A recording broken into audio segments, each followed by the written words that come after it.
You know, life is nothing but illusions. And those illusions are up to us to decipher and discern what is the truth, yo. Ladies and gentlemen, the world stage is being set, the beast system is in play, and the optics are high.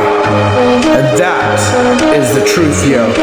I'm Snafu Snaps, you guys are the SnafuKrew, the glue, each and every one of you. And remember, the optics will continue to run.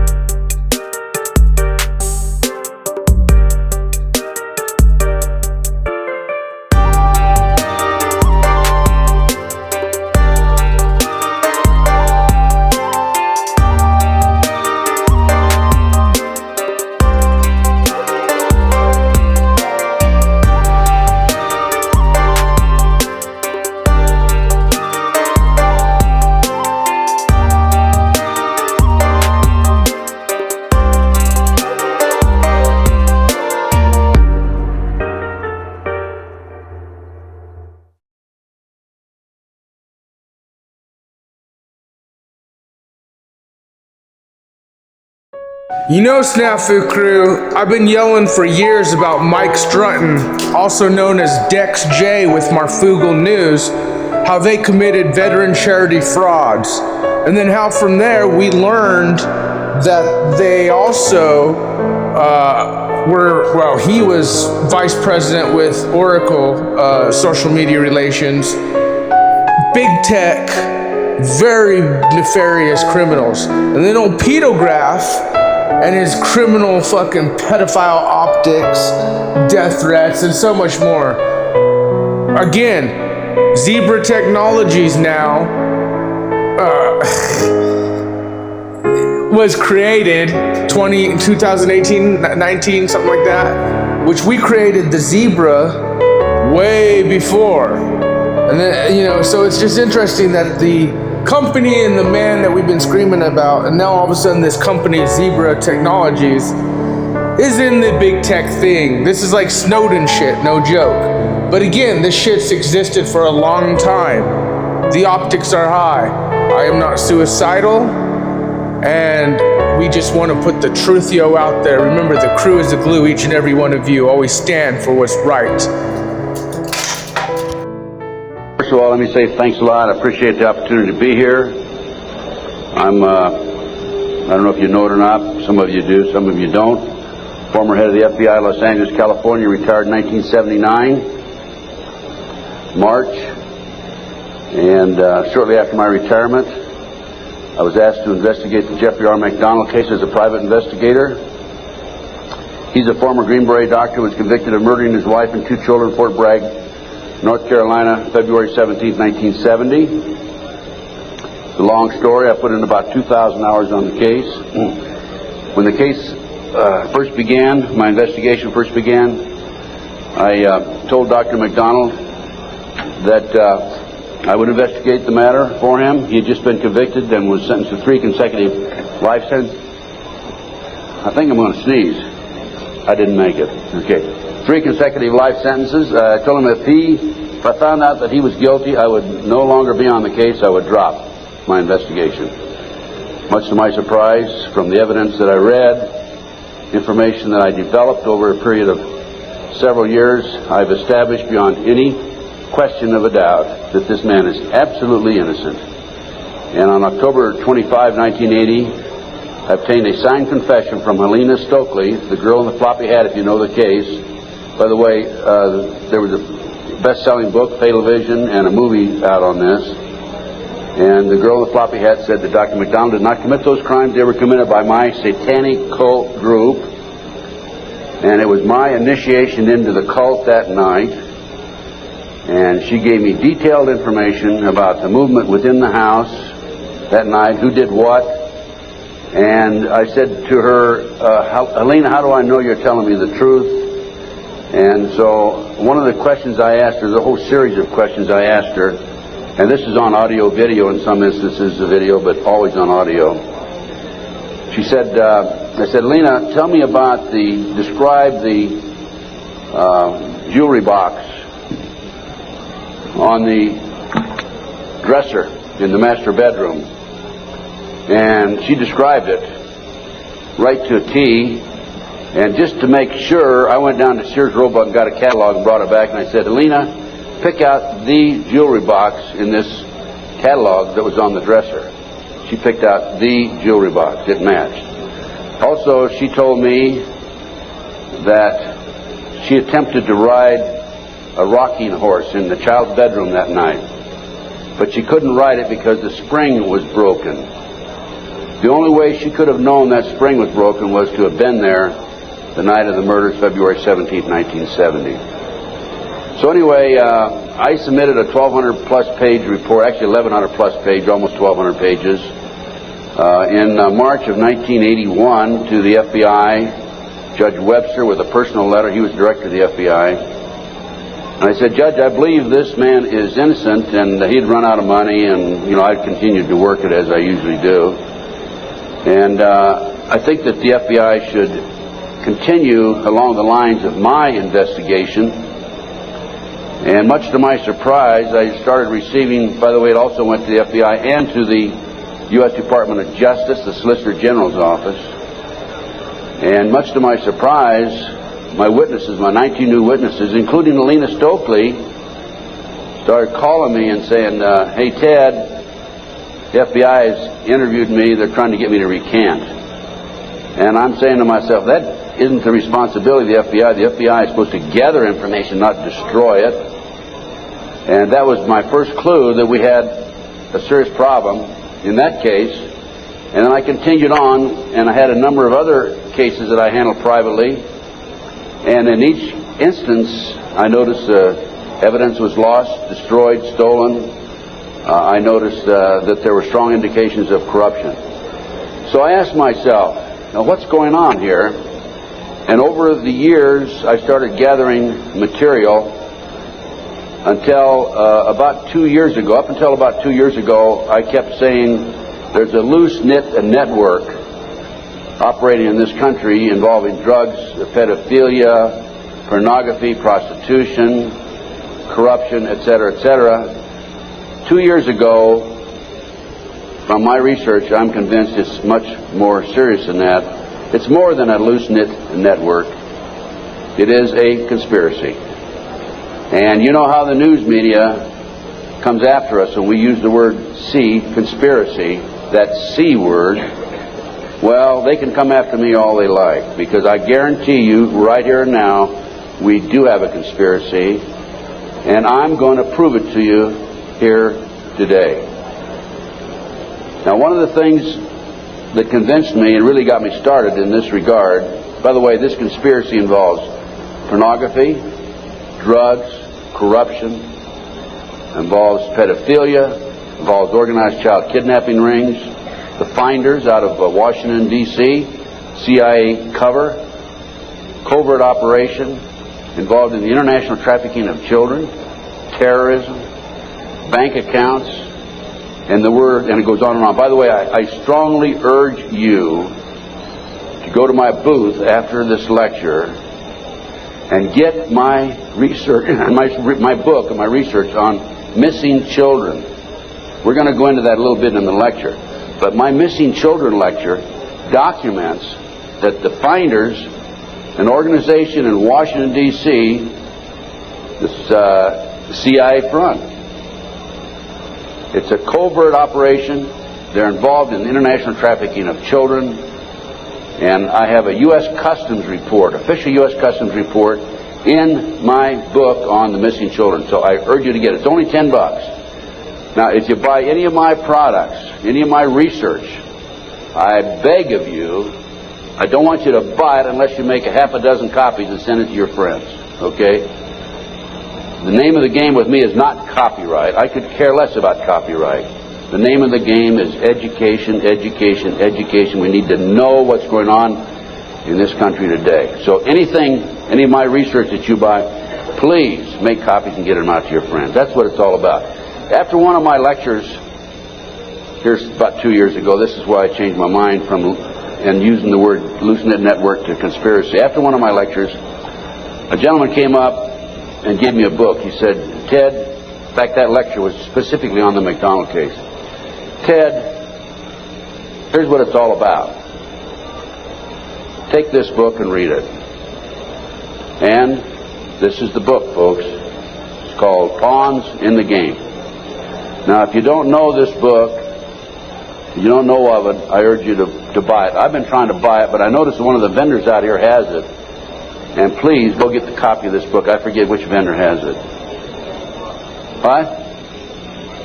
CPA book. Yeah. I noticed they had 3 copies. Are you with CPA book? Huh?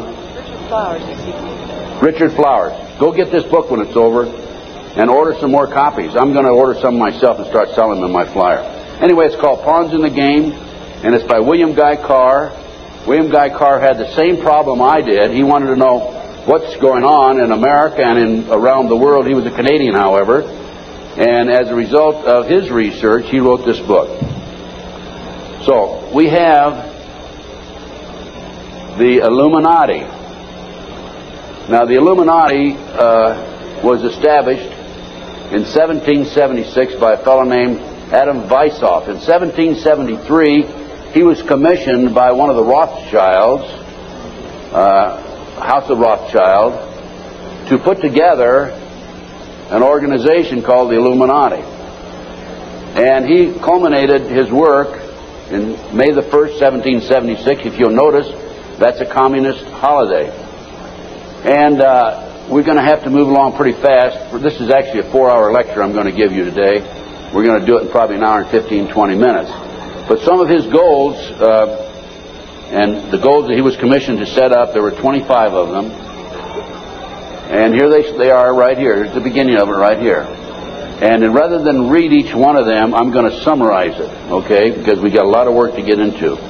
Number 1 issue was men are inclined to evil rather than good. Number 2 goal and issue was to preach liberalism.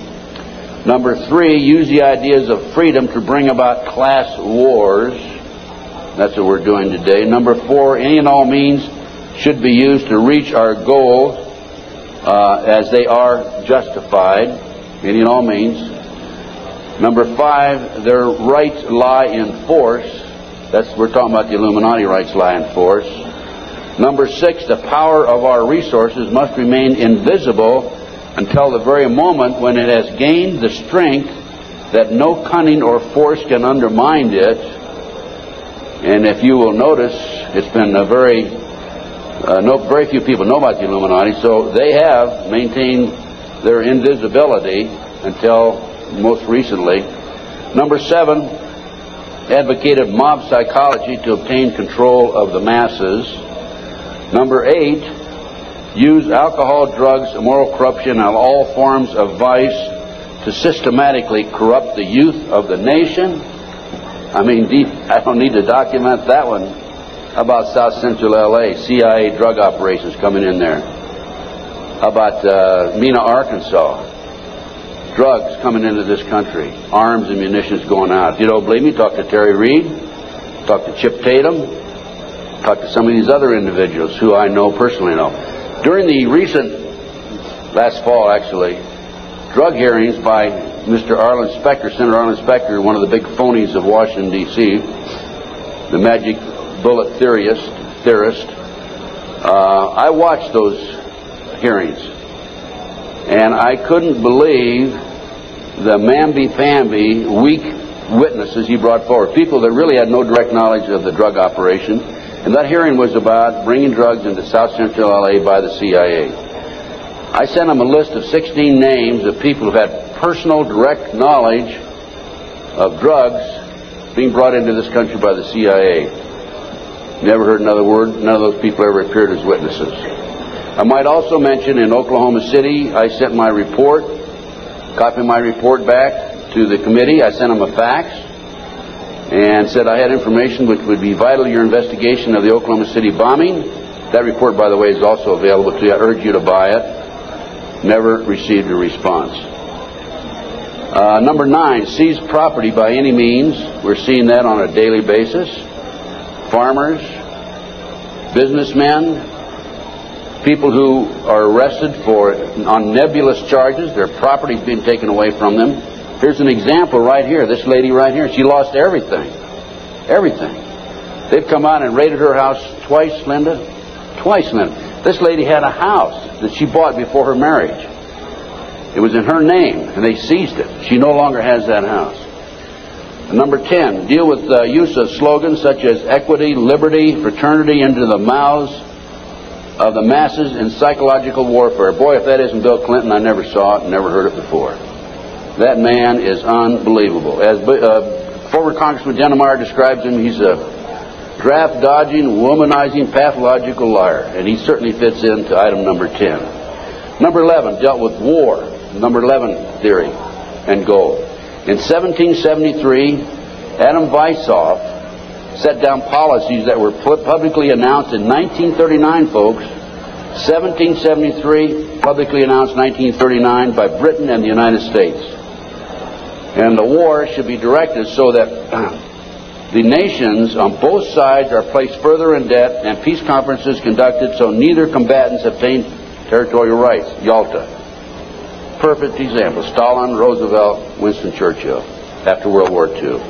Number 12 told those present that they must use their wealth to have candidates chosen to public office who would be obedient to their demands and would be used as pawns in the game by the men behind the scenes. The advisors will have been bred, reared, and trained from childhood to rule the affairs of the world. We have that today without any question. The men behind the scenes. Number 13, control the press. If you heard my lecture yesterday on Oklahoma City, I documented that the mainstream media is being controlled by the big power people, by the phony politicians, by the bureaucrats, without any question about it. Information in the media, I have an itchy nose today. Maybe I'm going to kiss a fool or something, okay? We have a documentation of that, and I have that in some of my lecture material out, and also my books. Number 14, their agenteurs will come forward after fomenting traumatic situations and appear to be the saviors of the masses when they are actually interested in just the opposite, the killing of the masses. The riots in Watts, the riots in South Central LA, folks. Number 15, create industrial depression and financial panic, unemployment, hunger, shortage of food. Use this to control the masses or the mobs, and use the mobs to wipe out all those who dare to stand in the way. Well, I'll tell you right now, every expert I've talked to is talking about food shortage. And it's coming, I'm convinced. And we also know about the market crashing here in October. I had a market specialist on my radio talk show, and if you don't listen to my show, I urge you to, because it's a real good, solid education for you.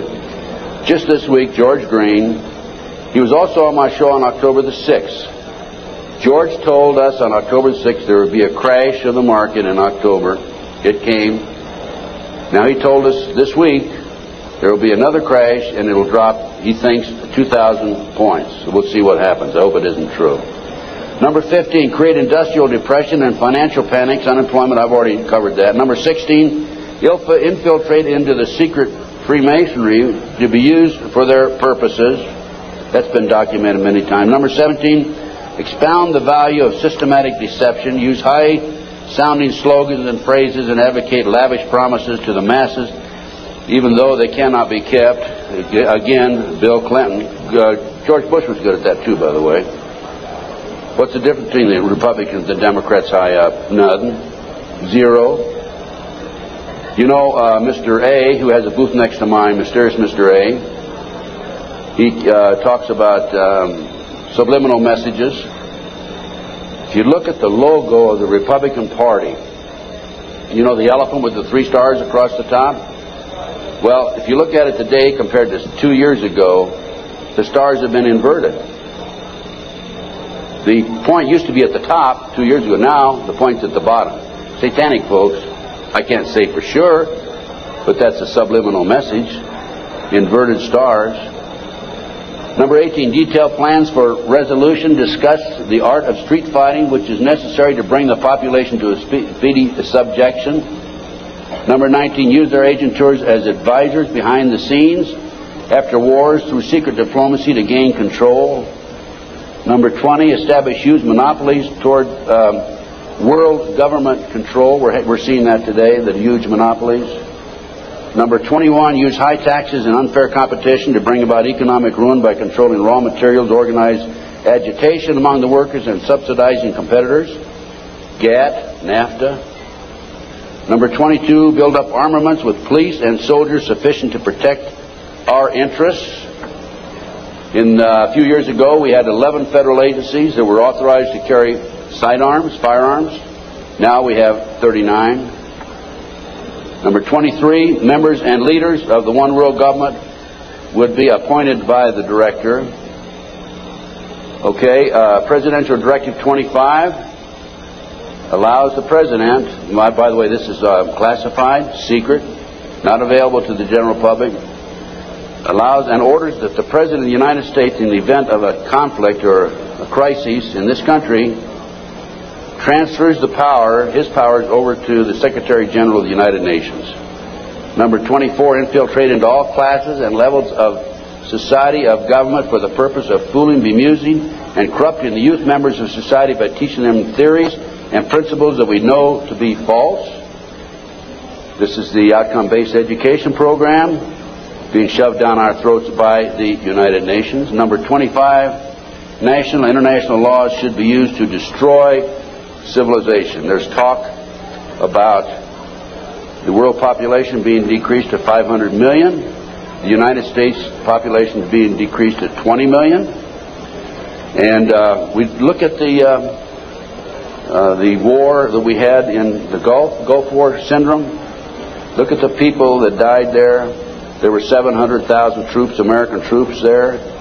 4/5 of them today cannot even do a push-up because they're so ill and so sick. They've been washed out of the service. We have a new army, basically. And the story goes on and on. Okay. What are we talking about here? There's a considerable overlap in the United States from the various groups, organizations, individuals, whatever you want to call it. But one of the driving forces behind this movement, the Illuminati, is the satanic cult movement in this country today. Now, when Alina gave me that signed statement, I said, what in the world is this all about? I don't know anything about Satanism. I'd heard the word, and that's about it. From the Bible, of course. So I began my little journey forward.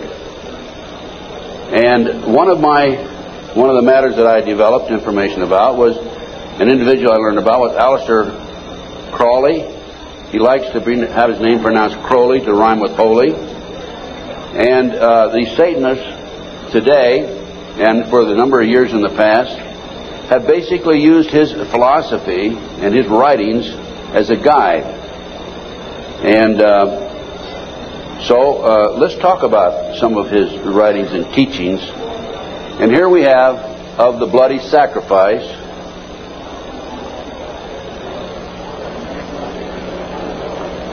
And here we have the blood is the life.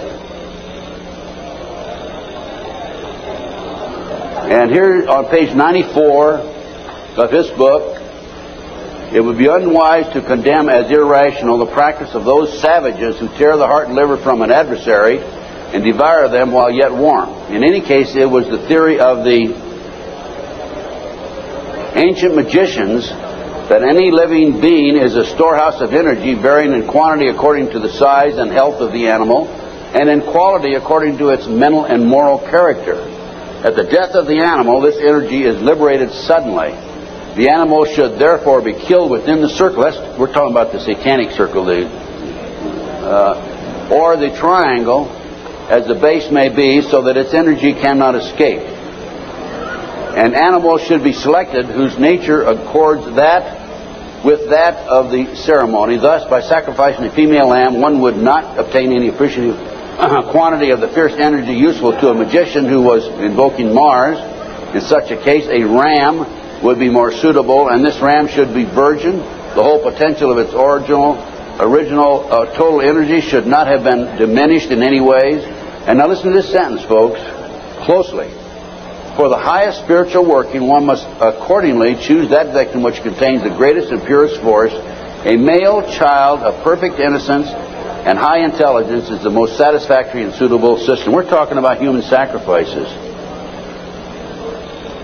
There are, in my estimation, over 3 million practicing Satanists in America today.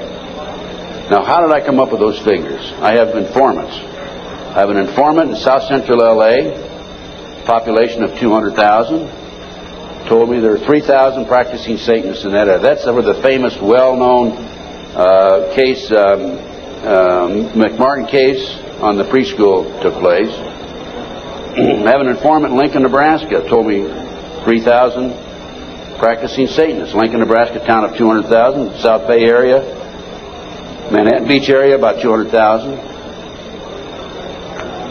How much time? I get more than an hour today. So just crank up your cameras. Huh?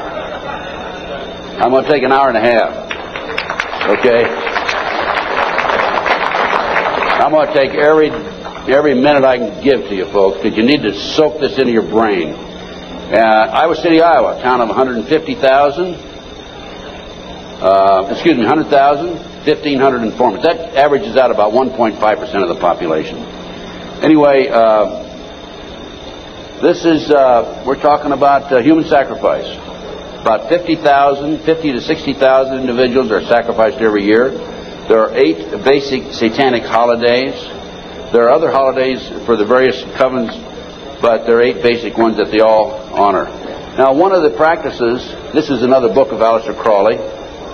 One of the theories, we talked about human sacrifice, okay, there it is, right in their book. I mean, I didn't invent that. That's there.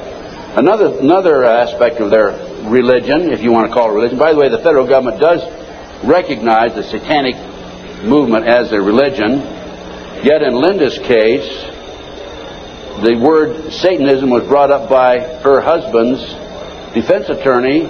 They sealed the records, have not made it available, and when she writes to her children and says, believe in God, she gets a letter back from these people saying, you can't mention God in your letter to your children. That's just an example, okay? Okay, we're talking here about the 666, that's the beast, that's Aleister Crowley himself. Moreover, the beast 666 advises that all children shall be accustomed from infancy to witness every type of sexual act, as also the process of birth, lest falsehood fog and mystery stupefy their minds, whose error else might thwart and misdirect the growth of their subconscious system of self-symbolism. What we're talking about there is children from birth being exposed to sex. These people, the satanic movement in the world, has set up preschools throughout the world for the purpose of getting their hands on our children. The parents drop them off at 9 in the morning, come back and pick them up at 4, 3, 4, 5 at night. In the meantime, in many of these preschools, the children are exposed to sex from the time of birth. In Linda Wiegand's case, it's exactly what happened. These children have been exposed to sex from the time that her ex-husband got his hands on those babies right up to the present time. And I have a page missing, and I'll have to dig that one up some. I don't know what happened to that page. Maybe the Satanist got it. It may therefore be considered improper as a general rule for your sexual gratification to destroy, deform, or displease any other star. Mutual consent to the act is the condition thereof. It must, of course, be understood that such consent, and we're talking about sex now, is not always explicit. There are cases where seduction or rape may be emancipation or initiation to another. Such acts can only be judged by the result. What they're saying is, it's all right to rape somebody. I mean, if they don't consent, it's all right to rape them because it's for the cause. Let's talk about the McMartin case. In April 1985, authorities went to the McMartin case and looked for tunnels under the school. The children had said that they were taken into tunnels under the school. There was a chamber down there. They were sexually molested. That involved ceremonies, adults with robes, candles, chanting. Adults had no clothes on under their robes. And they were taken up into a tunnel and a triplex, a bathroom trap door of the triplex next door. They were taken out in automobiles. We're talking about 2, 3, 4-year-old children, folks, and prostituted in the community. The authorities received this complaint in 1983. They began their investigation. The authorities finally, in 1985, went out and decided to look for the tunnels because they said the children were hallucinating. The children also said that they were taken by air up into a mountainous area where they were exposed to satanic ceremonies based on what they described, and brought back in time for the parents to pick up the kids. So the authorities didn't find anything. We're getting off. Pull those next slides.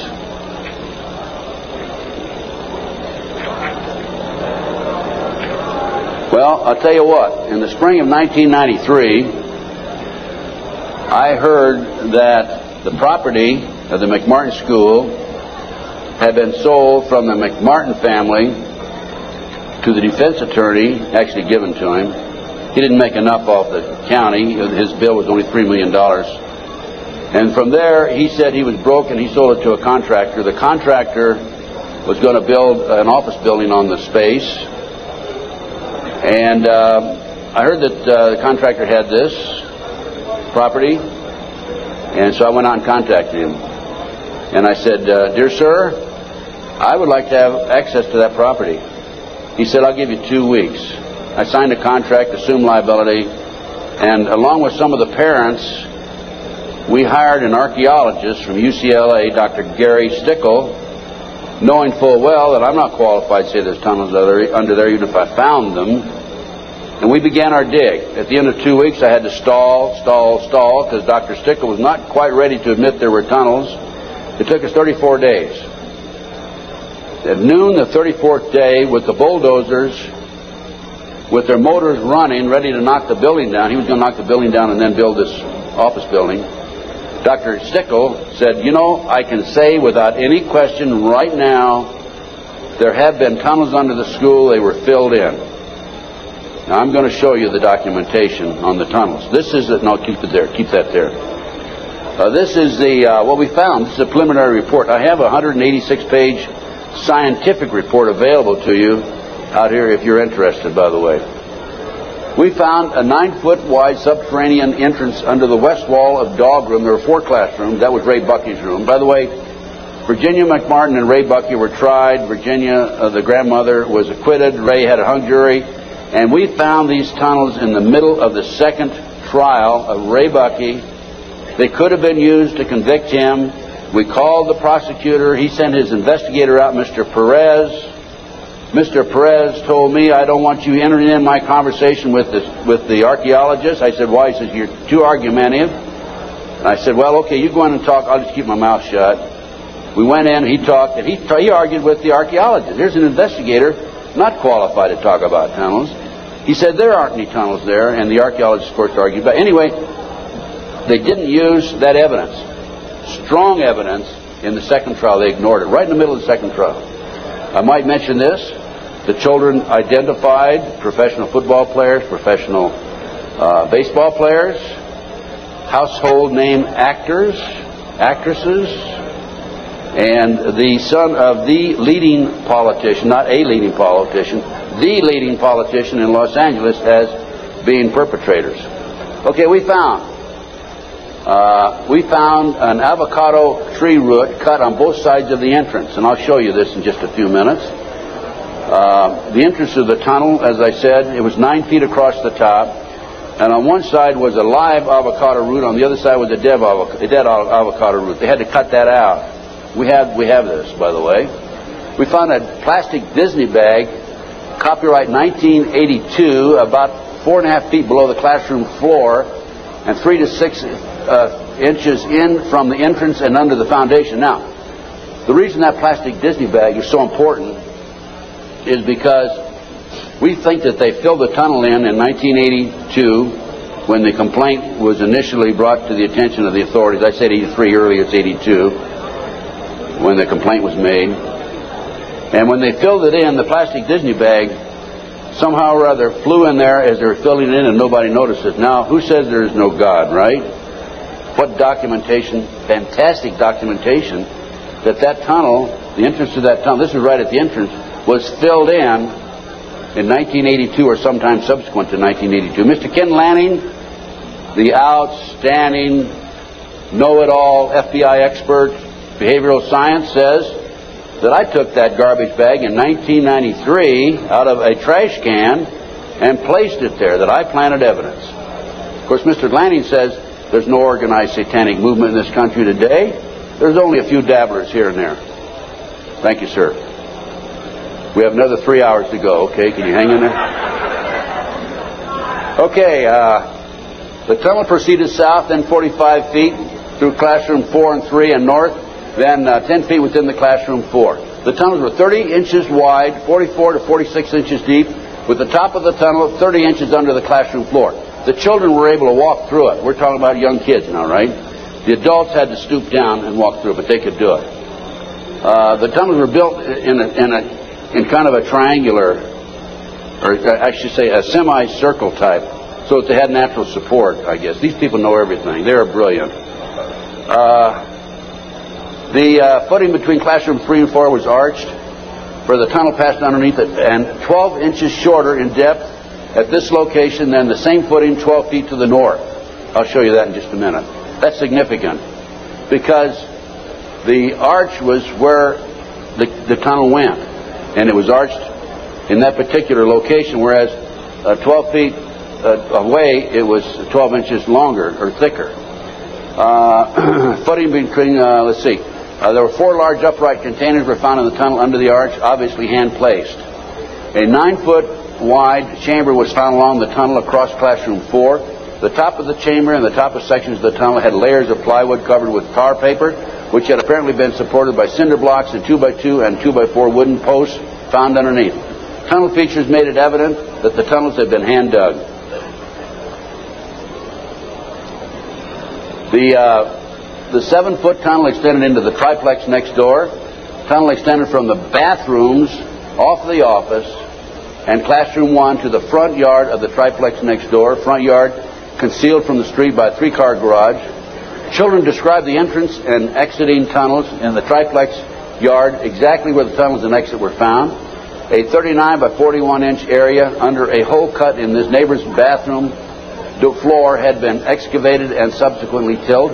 Now, that was where the kids told us ahead of time that they were taking it up in a trapdoor in this bathroom. And there was a crawl space in the house about like this, and we got one of our skinny archaeologists to go in there, take pictures. The bathtub protruded underneath the floor of the bathroom.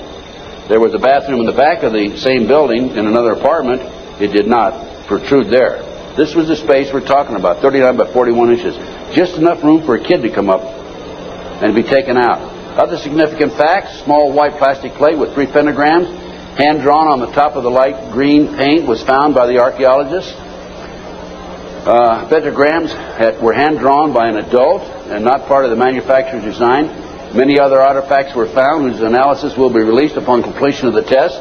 The analysis has been released. That's the scientific report I told you about. No doorknobs were on classroom 3, only a dead bolt lock. Each classroom had an on and off switch which was labeled fire alarm. The system did not connect to the fire station but was used as an alert within the school if somebody came around. More than 2,000 artifacts were found under the school floor, including over 100 animal bones. Due to the constraints and time constraints and so forth, we had to discontinue the process on noon the 34th day. By the way, this cost us, a lot of people donated their time. It still costs us money. It cost us between $55,000 and $60,000. I personally put in $17,000, which I ended up, in many instances, paying over a long-term period payment plan. This is a floor plan of the whole lot. There is, right there, the building itself. This is the entrance, the concrete slab, a vacant lot there. This is a yard. And here's the avocado tree we're talking about. And here's the entrance right there. Now here is the tunnel. It came in here, extended here, and here's the chamber across here. We think, but didn't have time to explore this, the tunnel went up here. Now we definitely were able to come up with it here, right here, and it came into the bathroom over here. Okay. There's the entrance. 9 feet across here. I'll show you a diagram in a few minutes. There's the avocado tree. Those roots are live. Over here we had a dead avocado root. Okay, next. There's a plate that was found in the play yard, buried about 6 inches under the sand, with the pentagram on it. That's right. And here's a diagram of the tunnel. This is the entrance of the tunnel. Now that's the floor, the footing for the classroom 4. Here's the plastic Disney bag, was located right there, partially under the footing and partially out. And this AF means artificial fill. And this was the shape of the entrance. Okay.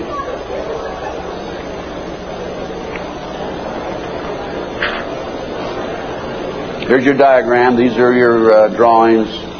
Artificial fill. Here's the avocado root there. Here's the dead root over there. Distance 120 or 21 inches below and 14 inches below the footing.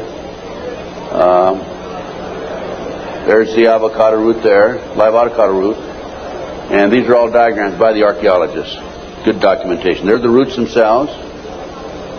That shows you the size, 2 centimeters. Next. There's the plastic Disney bag. Turn it over. There's the plastic Disney bag. Disney, classroom 82, 83. Sandwich bag. It was a sandwich bag. This shows the arch of the tunnel. Now, the school was built in 1966, which means the foundation was laid then. And here's your arch. And this is from classroom 4 here into classroom 3 over here. And it was 12 inches higher over to the left. Go ahead. There's yours truly looking up. This was in classroom 4, as I recall. And this is where the tunnel extended, right along here.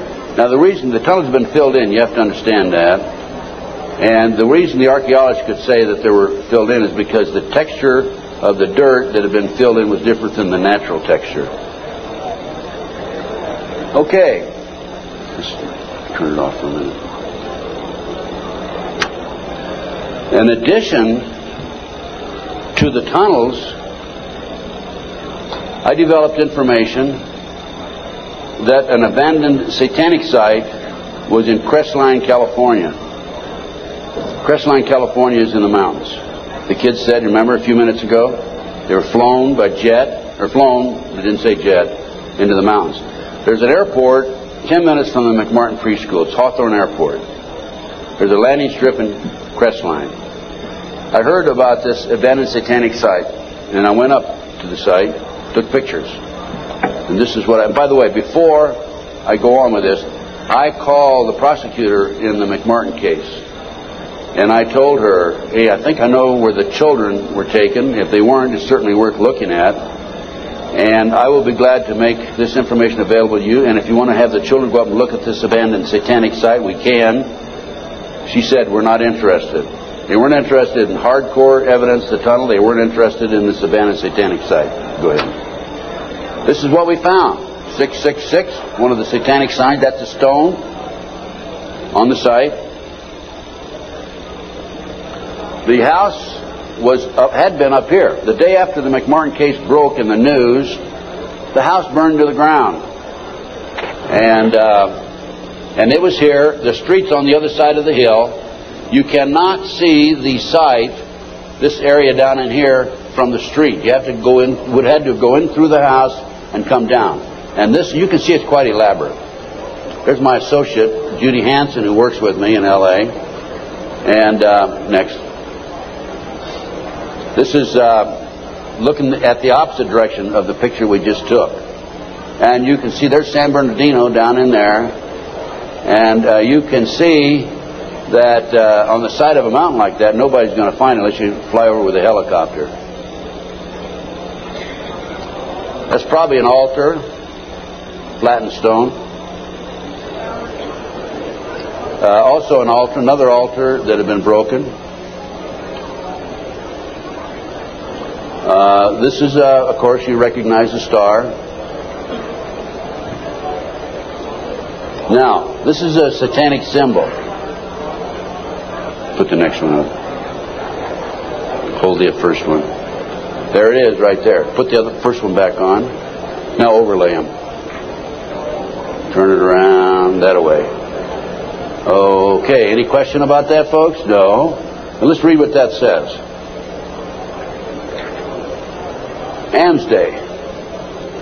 Asmodee, a strong and powerful king, appears with 3 heads, the first like a bull, the second like a man, the third like a ram. He has a serpent's tail, the webbed feet of a goose, and he vomits fire. He rides the infernal dragon, carries lance and pennon, and is the chief of the power of Amaman. He must be invoked, be bareheaded, or otherwise he will deceive. He gives the ring of virtues, teaches arithmetic, geometry, and other handicrafts, answers all questions, makes men invisible, indicates the place of concealed treasures, and guards them if within the domain of the Amaman. Oh, what do we got here? Another satanic symbol. You think that wasn't a satanic side? Overlay it. Okay. Is that it? The other way around, isn't it? Yeah. Flip it around. Okay, there you go. Okay, now let's read what that sign means. That is the seal of Amsmascale. I guess that. No, that's the wrong. That's the one before. Belial, a mighty king created next after Lucifer, appears in the form of a beautiful angel seated in a chariot of fire and speaking with a pleasant voice.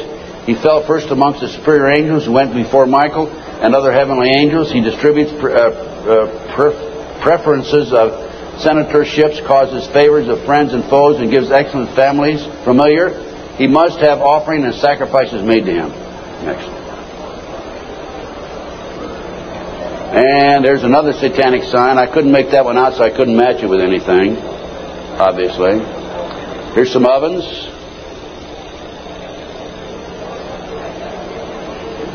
That was a large circle with a number of signs in it, a lot of writing. We couldn't get up high enough that we could take a good picture of it. Next. And let's put that back a minute. That's another case. Okay, nothing came of that. Nobody was interested in an abandoned satanic site, even though it appears to have been related to the McMartin case. I have to say that I was very disappointed. We gather this evidence privately. The police don't have the capability of doing so. Too many high-pressure people involved. Too many prominent individuals involved. So that's just an overview of the McMartin case, folks. No question in my mind that it was a satanic operation. And Dr. Roland Summit, UCLA psychiatrist, says, who's done a lot of research in this field also, that there are 50 other preschools in the country where the kids have talked about going down into tunnels.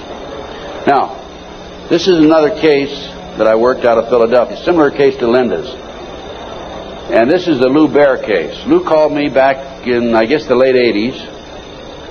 And he said that he had gone underground with his children. The great FBI came in with their SWAT team, as they did with Linda, raided his house, grabbed him, put him in jail, took the children, turned them over to his ex-wife, whose boyfriend, according to the children, was sexually molesting them.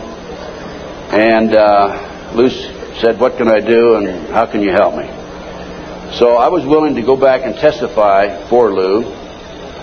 And one of the matters that I was going to testify about were the drawings by the kids. And it's not a funny thing, but it's an established fact that children who have been sexually molested for some reason or other, when they're 2, 3, 4, 5, 6, 8, 10 years old, whatever, will invariably draw pictures of their activity, of their exposure to these nefarious matters. Invariably they do that. Now, when I was that age, I was drawing cars and airplanes, and the girls were drawing flowers, right?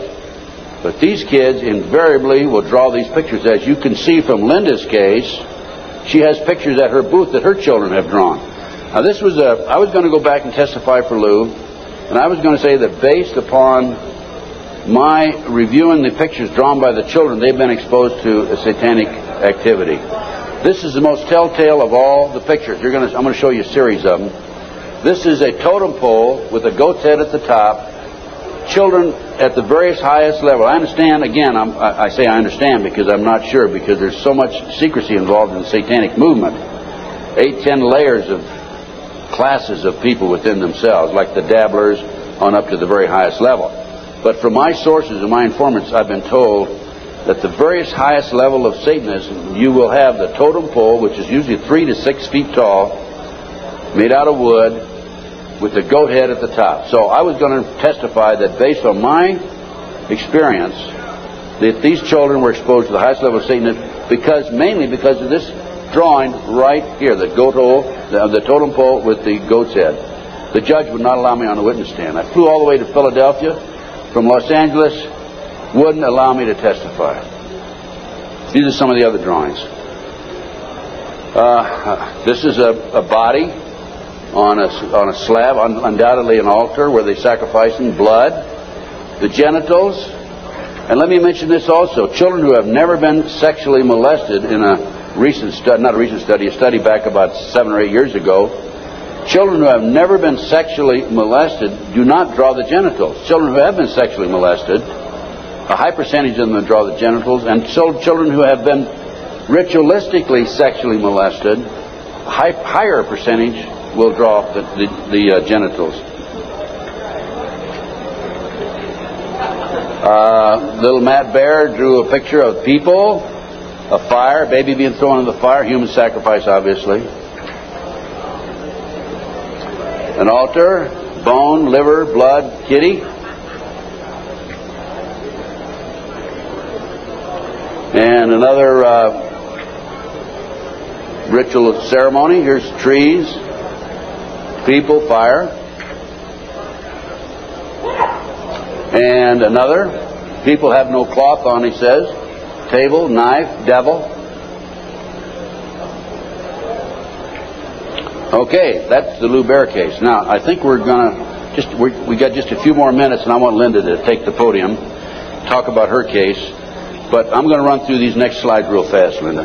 100,000 children disappear every year per Reader's Digest, July 1982. Next. This is the official U.S. Customs report that establishes the great CIA, under the name Finders, a covert operation, is involved in the international trafficking of children. It's about 9 or 10 pages long. We'll just flip through the pages. If you want to take a look at this report, go to my table and take a look at it. And if you want, please buy it. It's $10. Make copies. Get it out to your friends. Okay, keep going. Just go real quick. Keep going. Go to the last page. Just flip them and then just go to the last page. That's how long it is. Keep going. And some more. That's it. Okay. The way this case came about is a group of children were seen in a park in Tallahassee, Florida, in 1987. The police were called. The men were well dressed. They had a van. Police came out, talked to the kids. The kids said that they were en route to Mexico to a smart school. And the police traced that van back up to the Finders in Washington, D.C. They raided the Metropolitan Police Department, raided the Finders headquarters and also a warehouse. And they found all this paraphernalia. They found information about international trafficking of kids all over the world. The finder, based on my research subsequent to that, again, CIA covert operation. The customs agent was called into it because of the possibility of pornography, and I guarantee that there was pornography involved. Guarantee, okay? Now, this report, this was his report. Again, this is available, Missing Children, $10 at my booth. This report is the final interview by the customs agent when he attempted to go over and get more information than he'd already developed. Okay, let's just go over this. Leave it there, leave it there. Yeah, leave it there. Okay, April 2, I arrived at the Metropolitan Police Department at approximately 9 a.m. Detective Bradley was not available. He was the detective who was supposed to help him. I spoke to a third party who was willing to discuss the case with me on a strictly off-the-record basis. I was advised that all the passport data had been turned over to the State Department for their investigation. They found passports in the van. The State Department, in turn, advised the Metropolitan Police that all travel and use of the passports by the holders of the passports was within the law and no action would be taken. This included travel to Moscow, North Korea, and North Vietnam during the late 50s and mid-70s. Folks, it was illegal to travel there to those countries during that period. The individual further advised me of circumstances which indicated that the investigation into the activity of the finders had become a CIA internal matter. The Metropolitan Police report had been classified secret and was not available for review. I was advised that the FBI had withdrawn from the investigation several weeks prior, and that the FBI Foreign Counterintelligence Division, that's FBI headquarters, by the way, had directed the Metropolitan Police Department not to advise the FBI Washington field office, that's the field office, of anything that had transpired. No further information will be available. No further action will be taken. No action will be taken. The case was closed, and here we have a CIA internal matter. The Finders Group, the Finders Case organization, was founded by a CIA agent back in the early 60s, and here we are, 1987, still operating. I have the man's name. I have all the information on it. A real quick overview: CIA experiments with mind control on children, MK Ultra. This is an outstanding article. It's available in that same report. Just flip the pages. Keep going. Okay, folks, I'm going to turn the podium over to Linda Wiegand. We have about another 15-20 minutes, I believe, and Linda's going to talk about her case. This is one of the most classic examples of corruption I have ever seen. And believe me, you can tell from my lecture that I've seen some pretty awful examples of corruption. Go on from there. Linda Wiegand, my friend, God bless her, she's a fighter.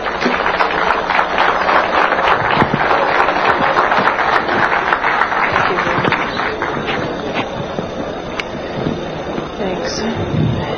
I'm here to tell you I'm a living, breathing example of what happens when a satanic cult abuses your children. And sometimes I put slides above the abuse, but after seeing the slides of the children this morning, I think you understand what this is about. And there's pictures over at the booth right out here. The devil to me, maybe 10 years ago, was something that was, I went to Catholic church. I'm still Catholic and Christian. I went to church, and the devil was something out there that you didn't want to talk about at night, and you didn't talk about in the dark, and it was just something in science fiction movies. My children disclosed just sexual abuse in early 1993. They were masturbating. They were pulling their pants down at the supermarket. They started having oral sex with my St. Bernard, inserting pens and pencils into the dog's rectum. The behavior got worse and worse and worse. I woke up one morning. I don't usually talk about this stuff. I woke up one morning to the bread, the butcher block that you cut bread on, because I'm a vegetarian, so it wasn't a butcher block. And there was a huge bread knife in the middle of the butcher block with a big pool of ketchup in the middle of it. And that was on my kitchen table.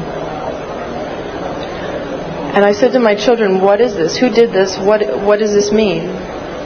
And my son John said, "Mom, this is some of the things that we have to see and that have been done to us." I knew I had a big, big problem, and I had no idea what it was called. I called all over the country. I had children's drawings for the police. My husband was under arrest for sodomy and oral sex with my children. And I had all kinds of drawings that had circles and people with, there was black candles always in the middle of these tables, and all this oral and anal sex pictures. And I went to the Catholic Church and I said, I don't know what this is, but it seems to me these drawings are significant. There are all kinds of symbols I don't understand, and devil heads and goats heads, and I had no idea I did not know what satanic ritual abuse was. Church asked me if I ever had a psychiatric exam, and I said, actually, I'm completely sane. I just know that there's symbols in these pictures. No one would help me. Even though there was a prosecution going on, they said, if you ever bring up satanic ritual abuse, your credibility is lost and you'll just be a kook, and it doesn't exist and it's not organized in America. Just focus on child sexual abuse. So I took my children to a child sexual abuse hospital. And while they were being treated, and I had legal custody of my children, and my husband and his lawyers and the judge found out my children were in an expert hospital, I confiscated my house, everything I've ever owned, from my baby pictures to my clothes. I walked away with literally the clothes we had on our backs. Took my cars, my federal post office box mail, my income, my assets. I lost everything by taking my children to an expert on child abuse. It was trying to stop me from what my children could disclose from being uncovered, to try and just break that we had no assets to have my children have medical attention. The children were being treated for sexual abuse, and I had provided all the documentation. And one day the doctor said to me, I need you to come into my office. She said, this is a classic case of SRA. I had no idea. I mean, SRA, is that like an Irish Republican Army thing? I don't know what SRA is. She said, satanic ritual abuse. And she showed me the drawings that the children were doing in her office. And they were of blood sacrifice, of people cutting their arms and dripping blood in chalices, of chalices with devil heads, and on and on and on. It includes group sex. It includes children being killed. And I remember I just felt like my guts were just punched out of my body. I did not know what to do. I didn't know where to go. I called every organization in the country asking for help, children's organizations. And no one wants to acknowledge satanic ritual abuse. And all the child abuse organizations only say that they lobby. They don't actually help people. And so my quest to save my children has taken me here. And as a consequence, and I can tell you here today, there are other mothers who are here today to ask me for help who have children that were victims of satanic ritual abuse. And it's really hard for me because I'm only one person, and my life has been annihilated, although I have to say it's being rebuilt for the better. But John and Ben, my boys, are 11 and 8. And have lived for 15 or 16 months in the home of a satanic abuser who has been documented as a member of a cult, who 25 people and the state's attorney in Connecticut are investigating and have substantiated sexual abuse and the cult. And yet the governor and no one has been acting to protect my children. So it makes me wonder just how high this goes. But I'll tell you a story about a little boy that affected my life, and I guess it's besides John and Ben, who I always think about and who I want to stop this from ever happening to another child again. I heard a story about a little 8-year-old boy. His mom had taken him to protect him, and they were found, and I had been underground for 3 years, by the way. The mother and this little boy were found. The little boy was taken to a basement. He was crucified alive.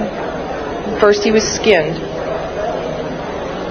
When they torture the children, it causes a physical reaction of the endomorphins in your body to just increase because of the terror and the pain.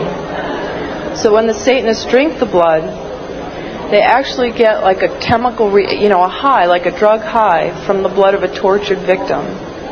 And this little boy was found in the basement dead, with no blood, skinned alive and crucified. This cannot happen to any more children. I can't do it alone.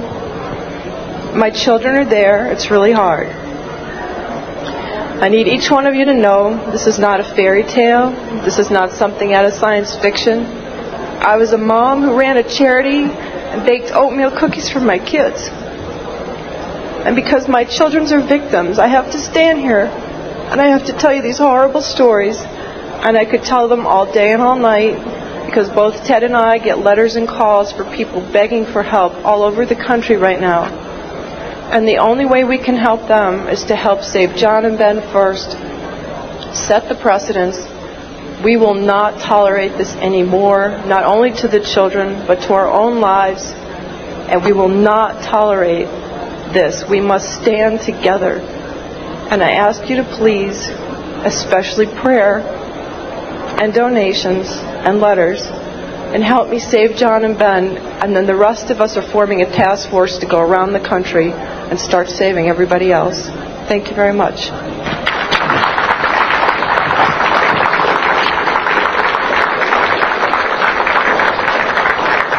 Thank you, Linda. Folks, thanks very much. Any of you have any questions? I guess there's no microphones up here, but go ahead, Renee. Just come down here in front and yell at me.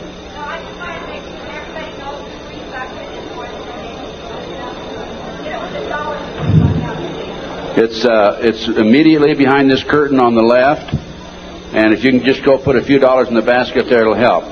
What we have now is we have a team of investigators organized in Connecticut. Many of them are working on a voluntary basis. Some are charging a minimal amount, the discount rate. We have attorney fees. We have filing fees to file the civil rights federal violation case against the 4 judges. And the state of Connecticut, which was filed here about 10 days ago, cost us $1,000. We served the 4 judges, 2 attorneys, and the governor with letters just about 2 days ago telling them unless they release the oldest boy back to Linda. By the way, this boy is not the biological son of the ex-husband. He never adopted this child. Unless they release this child back, we're going to file criminal felony charges against the judges and the governor and others in the state of Connecticut. And we're not kidding. We're going to do it, okay?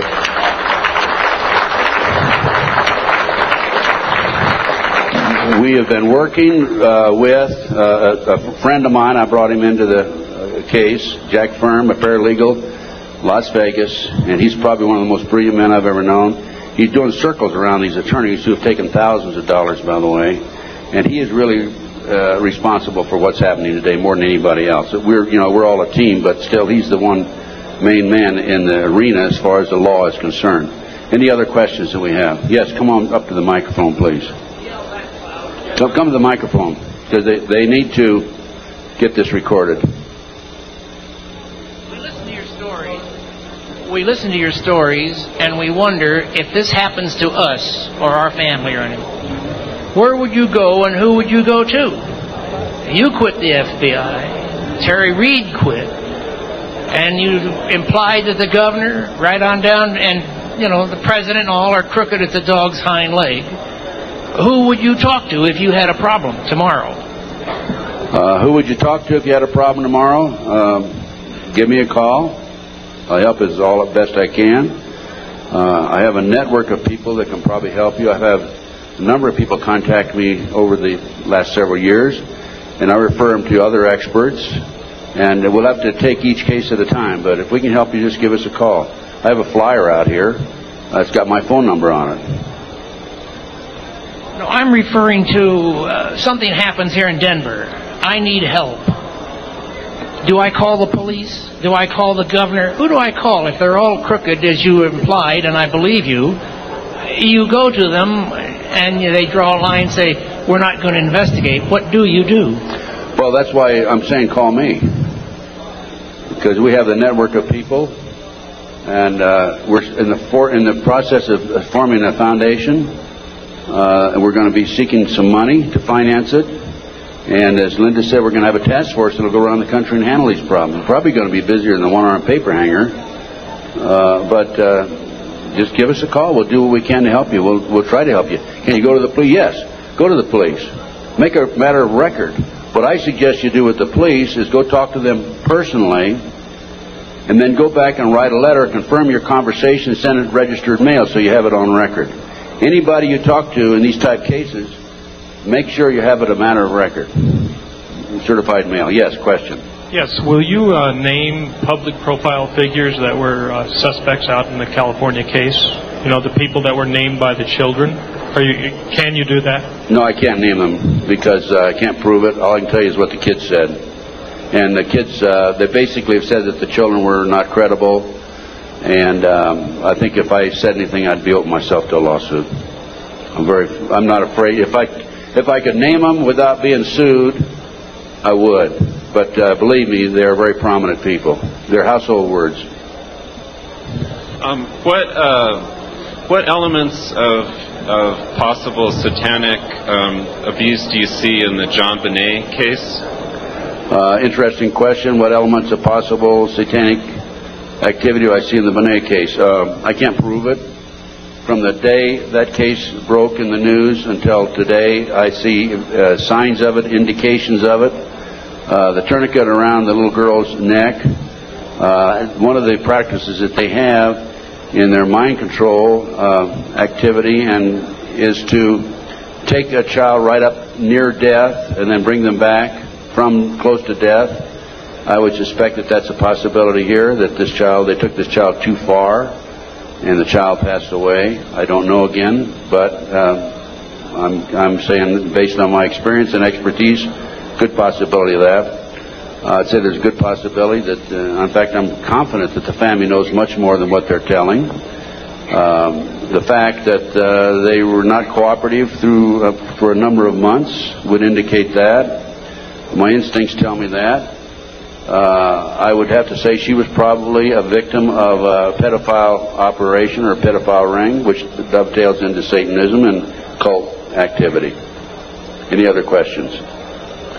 Well, thanks, folks. I've enjoyed appearing before you, and I hope you learned something. Go buy some of my research and make copies and pass it out.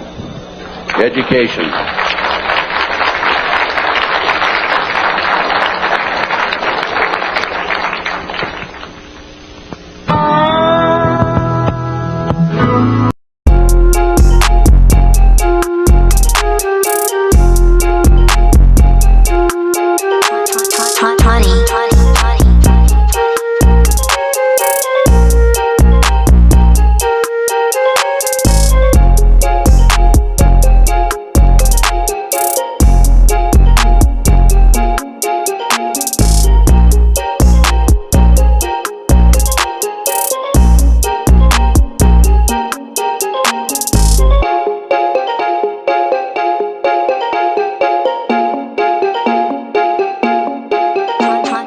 Honey.